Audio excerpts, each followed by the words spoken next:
Guntur mayor పీఠంపై కూటమి కన్ను వేసింది. ప్రస్తుతం వైసీపీ నుంచి మేయర్ గా ఉన్న కావటి మనోహర్ నాయుడుపై కూటమి కార్పొరేటర్లు అవిశ్వాసం పెట్టారు. దీంతో కూటమి మేయర్ అభ్యర్థిగా కోవెలముడి రవీంద్ర పేరును కేంద్ర మంత్రి పెమ్మసాని ఖరారు చేశారు. కూటమి కార్పొరేటర్లు ఏకగ్రీవంగా కోవెలముడి రవీంద్రకు మద్దతు తెలిపారు. మార్చి 18న కావటి మనోహర్ నాయుడుపై అవిశ్వాసం పెట్టేందుకు కూటమి సిద్ధమైంది.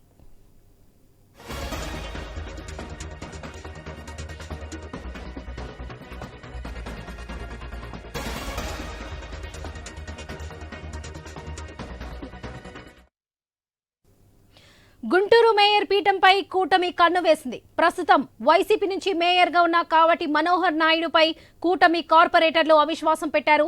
దీంతో కూటమి మేయర్ అభ్యర్థిగా కోవెలముడి రవీంద్ర పేరును కేంద్ర మంత్రి పెమ్మసాని ఖరారు చేశారు.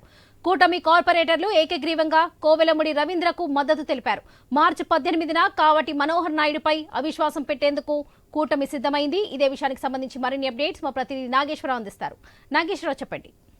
వరలక్ష్మి, ఏదైతే గుంటూరు మేయర్ పీఠంపై అయితే కూటమి పార్టీ అయితే కన్నేసిందని అయితే చెప్పవచ్చు. అయితే గుంటూరు నగరపాలక సంస్థకి సంబంధించి వైసీపీకి చెందిన ఏదైతే కావటి మనోహర్ నాయుడు మేయర్ గా ఉన్నారో, అయితే దీనికి సంబంధించి మేయర్ పై అయితే మార్చి 18న అయితే కూటమి పార్టీ అవిశ్వాసం పెట్టేందుకు సిద్ధమైనట్లయితే తెలుస్తుంది. అయితే నగరపాలక సంస్థ కూటమి మేయర్ గా అభ్యర్థిగా అయితే ప్రస్తుతం కోవెలమూడి రవీంద్రను ప్రకటిస్తూ కూటమి నేతలు నిర్ణయం తీసుకున్నారు. అయితే కేంద్ర మంత్రి పెమ్మసాని చంద్రశేఖర్ ఆధ్వర్యంలో టీడీపీ శాసనసభ్యులు అలాగే నగరపాలక సంస్థ కార్పొరేటర్ల సమీక్షా సమావేశం అయితే నిర్వహించారు.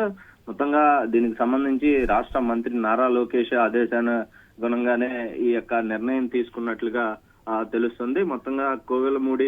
మొత్తంగా గుంటూరు టీడీపీ పశ్చిమ నియోజకవర్గ ఇన్ఛార్జ్ గా 2019 సంవత్సరం నుంచి కూడా 24 వరకు టీడీపీ పటిష్టతకు రవీంద్ర ఎంతో కృషి చేశారు పార్టీకి. అలాగే గత 2 దశాబ్ద కాలంగా కూడా సాధారణ కార్యకర్త స్థాయి నుంచి పార్టీ అభివృద్ధికి రవీంద్ర అయితే చేసిన సేవలో గుర్తించి పార్టీ అయితే యొక్క పదవిని కట్టబెట్టేందుకైతే సిద్ధమైనట్లుగా మనకి తెలుస్తుంది. అయితే గుంటూరు పశ్చిమ నియోజకవర్గం టీడీపీ అభ్యర్థిగా రవీంద్ర పేరు ప్రచారం మొన్న ఎన్నికల్లో జరిగినప్పటికీ సామాజిక సమీకరణాల నేపథ్యంలో ఏదైతే గల్లా మాధవికి సీటు కేటాయించారో అయితే ఆయన పార్టీ విజయానికి కోవెలమూడి రవీంద్ర ఎంతగానో కృషి చేసిన పరిస్థితి అయితే ఉంది. అయితే టీడీపీ జోన్ 5 ఇన్ఛార్జ్ గా ప్రస్తుతం కోవెలమూడి వ్యవహరిస్తున్నారు. అయితే మార్చి 18తో ప్రస్తుతం మేయర్ కావటి మనోహర్ నాయుడు పదవీ కాలం 4 సంవత్సరాలు పూర్తవుతుంది.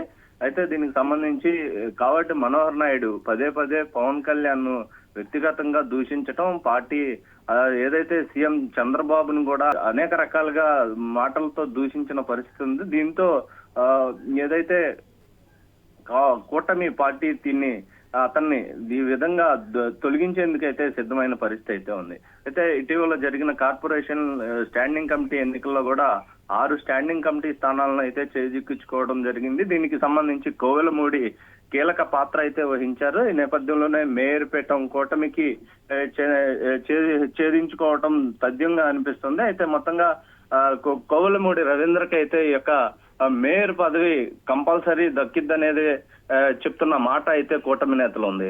వరలక్ష్మి.